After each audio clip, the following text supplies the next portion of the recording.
மிகவும் பழமையான 5 மொழிகள். ஆனா இன்றளவுமே பயன்பாட்டுல இருக்கக்கூடிய 5 மொழிகள். வாங்க வீடியோக்குள்ள போலாம். இந்த வீடியோல நம்ம எதை பத்தி பார்க்க போறோம்னு பாத்தீங்கன்னா 5 oldest languages. ஆனா இன்றளவுமே பயன்பாட்டுல இருக்கக்கூடிய ஒரு 5 பழமையான மொழிகளை பத்தி தான் நம்ம பார்க்க போறோம். நிறைய மொழிகள் அழிந்து போயிருக்கு. சோ அது நாள் போக்குல பாத்தீங்கன்னா அழிவதற்கான வாய்ப்புகள் ரொம்பவே கூடுதலாக இருக்கிறதுனால நிறைய மொழிகள் அழிஞ்சிருக்கு. இல்லனா வேற ஒரு மொழியா உருவெடுத்திருக்கு, இல்ல இன்னொரு கிளை மொழியா உருவாகி இருக்கு. இந்த மாதிரி நிறைய இருக்கதான் செய்யுது. 5 மொழிகள், பழமையான 5 மொழிகள் நம்ம இந்த வீடியோல பார்க்கலாம். முதல்ல எந்த மொழியை பத்தி பார்க்க போறோம்னு பாத்தீங்கன்னா சமஸ்கிருதம், சான்ஸ்கிரிட் தான். இந்த மொழி பாத்தீங்கன்னா 1500 BC கிமு 1500 இந்த மொழி தோன்றி இருக்கலாம் அப்படிங்கிறதுக்கான நிறைய தரவுகள் இருப்பதாக சொல்றாங்க. அப்பத்திலேருந்து இந்த மொழி இருக்கிறதுக்கான நிறைய டேட்டா இருக்கு. நிறைய கணக்கெடுப்பு படியாக இருக்கட்டும், நிறைய விஷயங்கள் கருதி பார்க்கும்போது இந்த மொழி தோன்றி இருக்கலாம் அப்படின்னு நிறைய டேட்டா சொல்லதான் செய்யுது.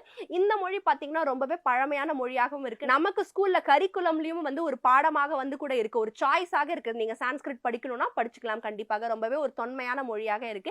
இந்திய அளவுல ஒரு முக்கியமான மொழியாகவும் இருக்கு. நிறைய மந்திரம், ரிலீஜியஸ் செர்மனிஸாக இருக்கட்டும், இந்த மாதிரி நிறைய இதுல இந்த மொழி பயன்பாட்டுல இருக்கக்கூடிய ஒரு மொழியாக தான் இருக்கு. சோ சமஸ்கிருதம் இன்றளவுமே பயன்பாட்டுல இருக்கக்கூடிய மொழியாக இருக்கு. அடுத்தபடியாக எந்த மொழியை பத்தி பார்க்க போறோம்னு பாத்தீங்கன்னா லத்தீன். ரோமன் எம்பையர், ரோமானியர்கள் இருந்த காலத்திலிருந்தே இந்த மொழி இருக்கு. அவங்களோட அடித்தளமான ஒரு மொழியாக இருந்திருக்கு அப்படின்னு சொல்லலாம்.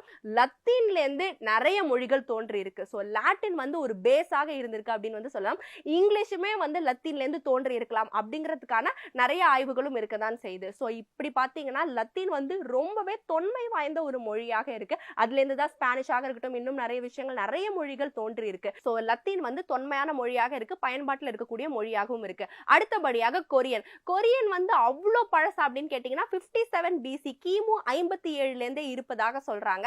அப்பத்திலேருந்தே இருக்கு. ரொம்பவே ஒரு பழமையான மொழியாகவும் கருதப்படுது. அதே போல உலக அளவில் 77 மில்லியன் மக்களால் பேசப்படக்கூடிய ஒரு மொழியாக இருக்கு அப்படின்னு சொல்றாங்க.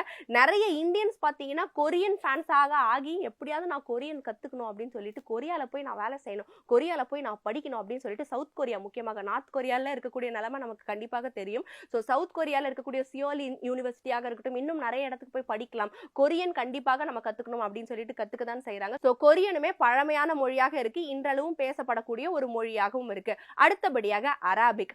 அராபிக் பொறுத்தவரையில இஸ்லாமியர்களோட முக்கியமான ஒரு மொழியாக இருக்கு. நிறைய அரபிக் கண்ட்ரீஸ்ல கண்டிப்பாக அரபு தெரிஞ்சிருக்கும். மற்ற மொழிகள் அவங்களோட தாய்மொழியாக இருந்தாலுமே சரி, அரபு கண்டிப்பாக கத்துப்பாங்க. இந்த அரபு அரபிக் எப்பத்திலேருந்து இருக்கு அப்படின்றதுக்கான அடையாளம் பாத்தீங்கன்னா 2500 ஆண்டுகளுக்கு முன்னாடியிலேருந்தே இந்த மொழி இருப்பதாக சொல்றாங்க. சோ அப்பத்திலேருந்தே இந்த மொழி இருப்பதற்கான அடையாளம் அதிகப்படியாக இருக்கதான் செய்யுது. சோ கடைசியாக 5வதாக நம்ம எந்த மொழியை பத்தி பார்க்க போறோம்னு பாத்தீங்கன்னா தமிழ் தான். மிகவும் தொன்மையான ஒரு மொழியாக இருக்கு. தமிழ்ல இருந்து நிறைய கிளை மொழிகள் தோன்றி இருக்கு. இன்றளவுமே தமிழோட புகழ் உலக அளவில் அதிகப்படியாக தான் இருக்கு. அதோட தொன்மை தன்மையை தெரிஞ்சு நிறைய பேர் இந்த மொழியை கத்துக்க தான் செய்யறாங்க. சோ இந்த மொழி எப்ப தோன்றி இருக்கு அப்படிங்கிறதுக்கான அடையாளம் 2300 இயர்ஸ்க்கு முன்னாடில இருந்தே இருப்பதாக சொல்றாங்க. இப்ப ஸ்ரீலங்காவாக இருக்கட்டும், மலேசியாவாக இருக்கட்டும், இன்னும் நிறைய நாடுகள்ல இந்த மொழி பேசப்பட்டு ஒரு மொழியாக தான் இருக்கு. இந்த வீடியோல நம்ம எதை பத்தி பார்த்தோம்னு பாத்தீங்கன்னா தொன்மையான 5 மொழிகள் பார்த்தோம், இன்றளவுமே பயன்பாட்டில் இருக்கக்கூடிய மொழி பார்த்தோம். இப்படிப்பட்ட மொழிகள் உங்களுக்கு தெரிஞ்சதுன்னா கண்டிப்பாக கமெண்ட் செக்ஷன்ல சொல்லுங்க. நான் உங்களை அடுத்த வீடியோல சந்திக்கிறேன். பை.